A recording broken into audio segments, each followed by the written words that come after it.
महात्मा गांधी काशी विद्यापीठ, वाराणसी में 10 से 12 जनवरी तक 3 दिवसीय all India English teachers conference का भव्य आयोजन किया जा रहा है। ये सम्मेलन देश भर के अंग्रेजी भाषा एवं साहित्य के शिक्षकों, शोधार्थियों और शिक्षाविदों के लिए एक महत्वपूर्ण शैक्षणिक मंच सिद्ध होगा। सम्मेलन के दौरान शिक्षण पद्धतियों, शोध की नवीन प्रवृत्तियों तथा वैश्विक स्तर पर अंग्रेजी अध्ययन की चुनौतियों और संभावनाओं पर गहन विचार विमर्श किया जाएगा।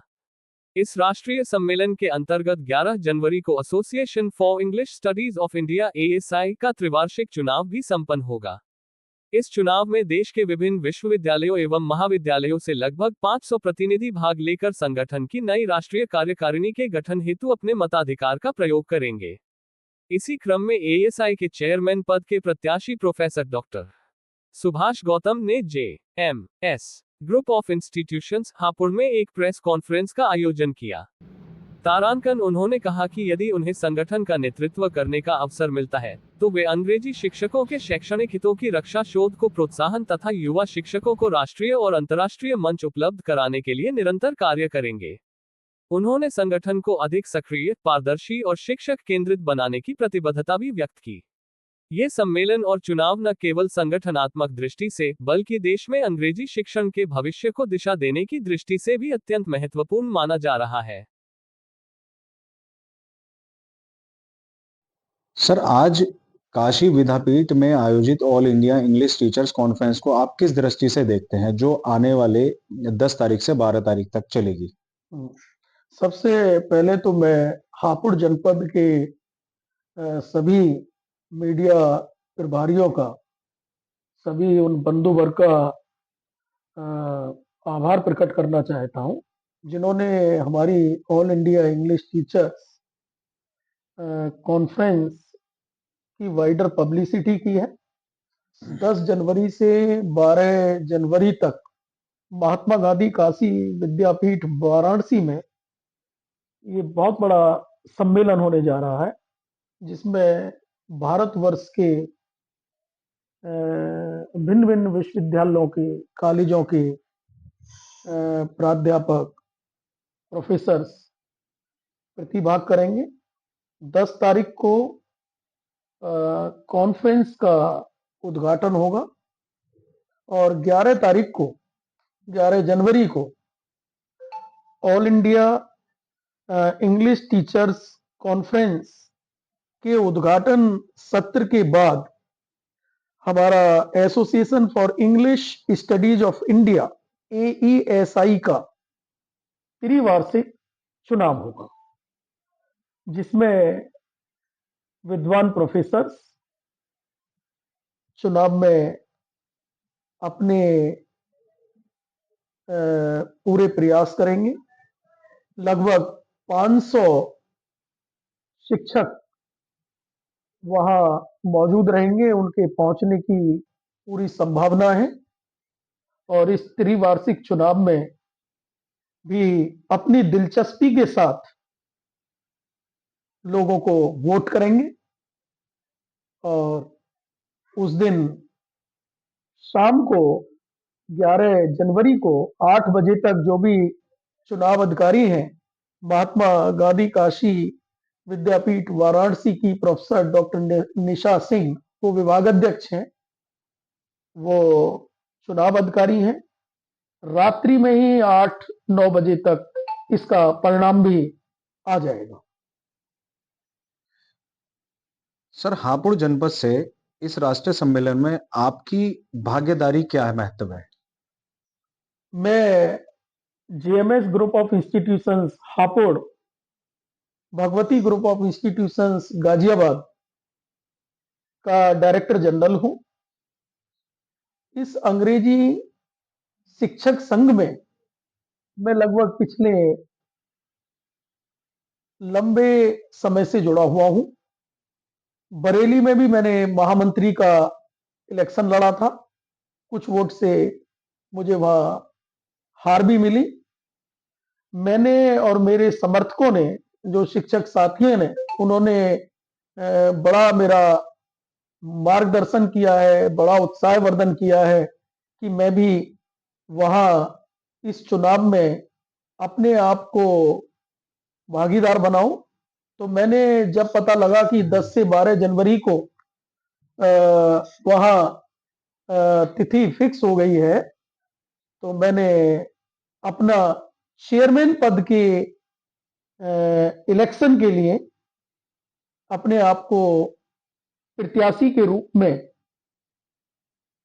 प्रस्तुत किया है और सभी शिक्षक साथियों से प्रार्थना भी की है, अपील भी की है कि वो मुझे अपने बहुमूल्य वोट देकर विजयी बनाए। तो मैं हापुड़ जनपद से अपने गाजियाबाद के कॉलेजेस के बिहाफ पर और सभी पूरे भारतवर्ष के शिक्षक साथी वहां आ रहे हैं।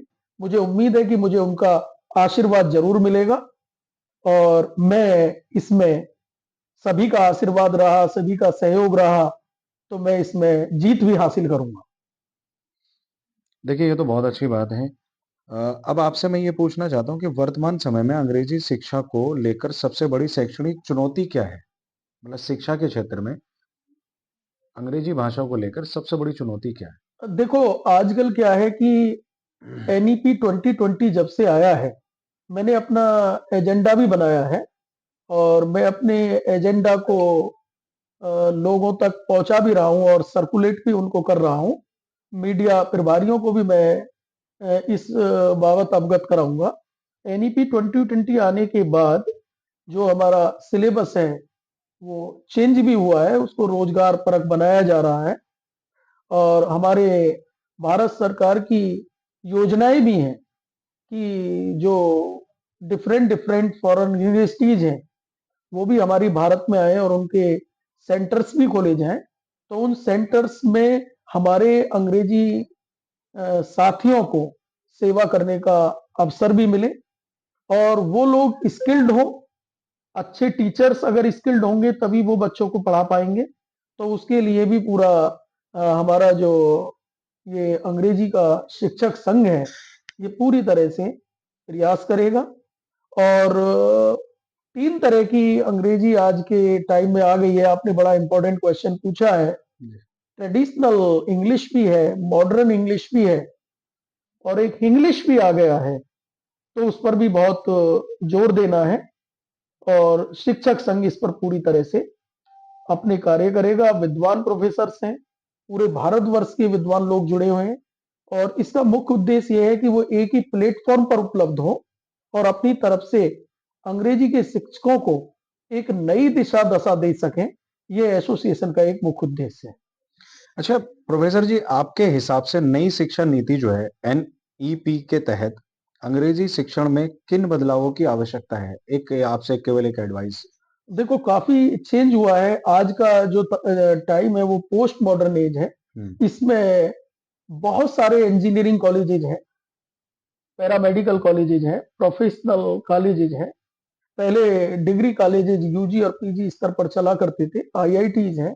आज वहां हर जगह इंग्लिश को कंपलसरी कर दिया गया है। लैंग्वेज पर और कम्युनिकेशन पर बहुत फोकस किया जा रहा है। इंग्लिश के बिना प्रत्येक विषय का ज्ञान इनकम्प्लीट है। भाषा को और कम्युनिकेशन को पूरी तरह से एक रोजगार के लिए अच्छे ढंग से तैयार किया जाए, क्योंकि इंग्लिश बहुत इंपॉर्टेंट है। हमारे आज के युवा देश विदेश में भी नौकरी कर रहे हैं, तो वहां भी उनकी जो मातृभाषा है उसके अनुरूप इंग्लिश में कम्युनिकेशन करना बहुत आसान हो गया है। बहुत बढ़िया सर। एईएसआई के जो 3 साल के ये चुनाव अब होने वाले हैं, जिसमें आप पार्टिसिपेट कर रहे हैं, हाँ, त्रिवार्षिक चुनाव होने जा रहा है। त्रिवार्षिक चुनाव जो होने वाले हैं, जी। इसमें आप पार्टिसिपेट कर रहे हैं एज ए चेयरमैन।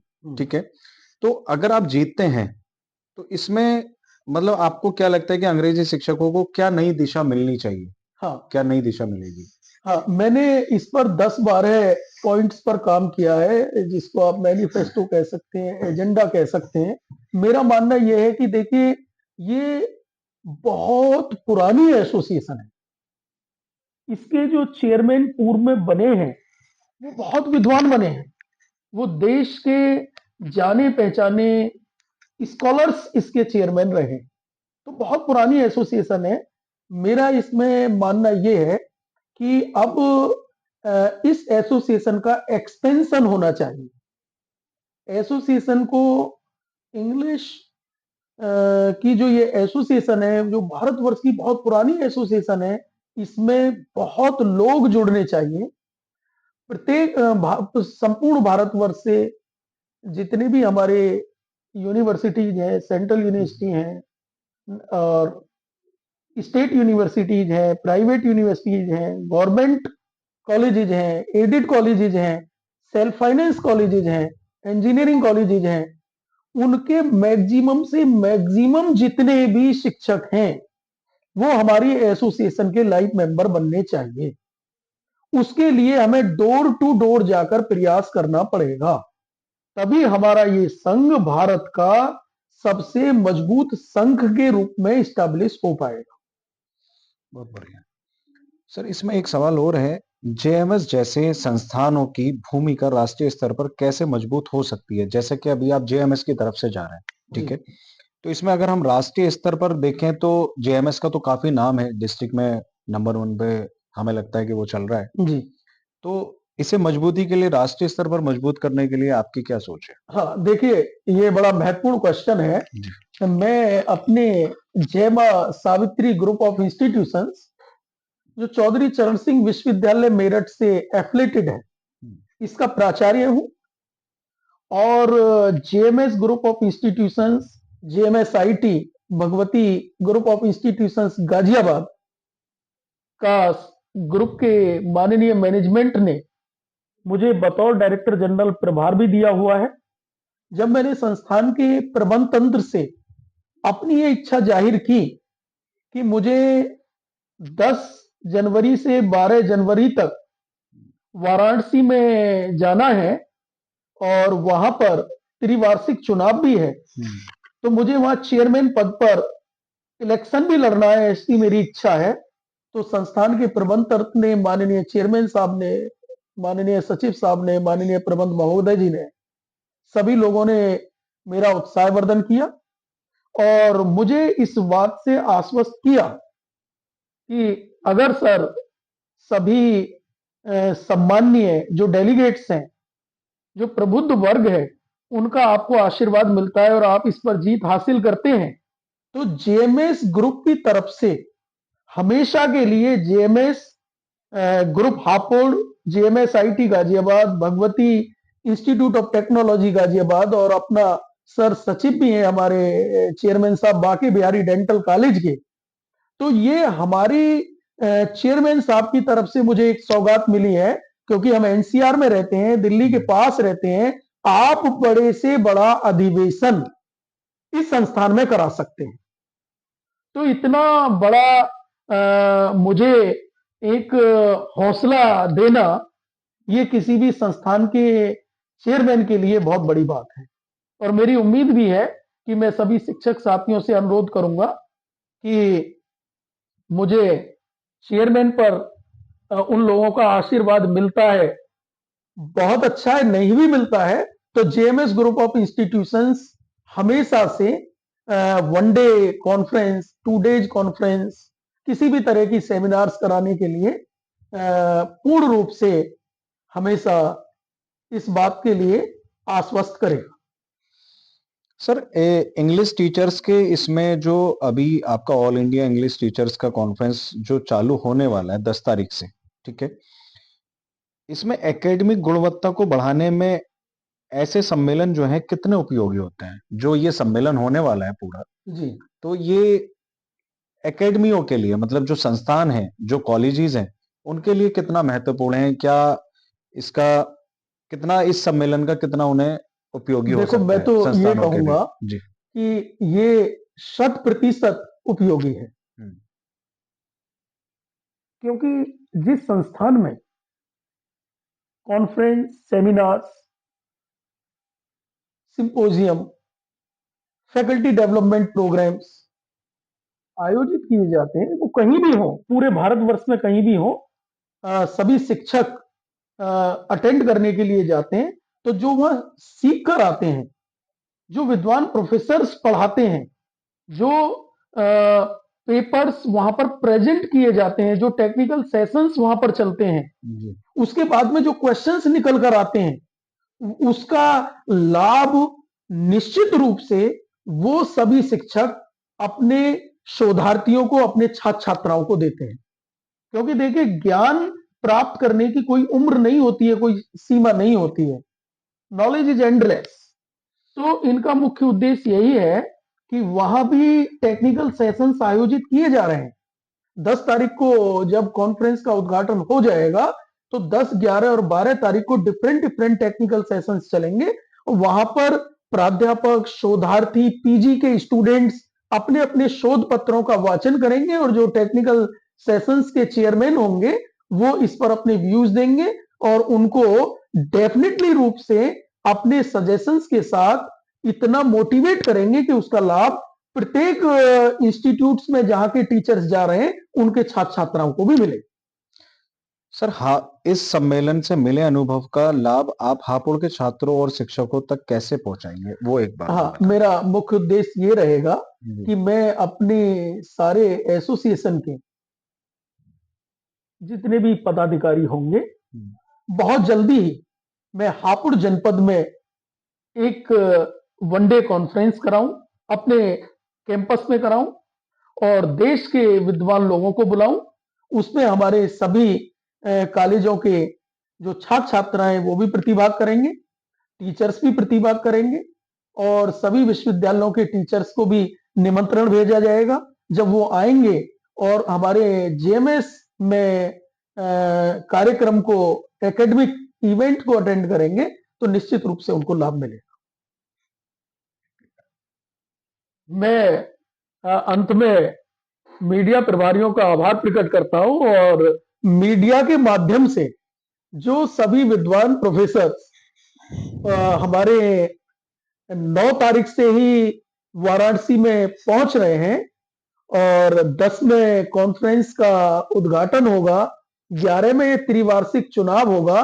मैं उन सभी से हाथ जोड़कर विनम्र अनुरोध कर रहा हूं कि वो मुझे अपना बहुमूल्य वोट दें, जिससे कि मैं इस इलेक्शन में उन सभी के आशीर्वाद से जीत हासिल कर सकूं। जय हिंद, जय भारत।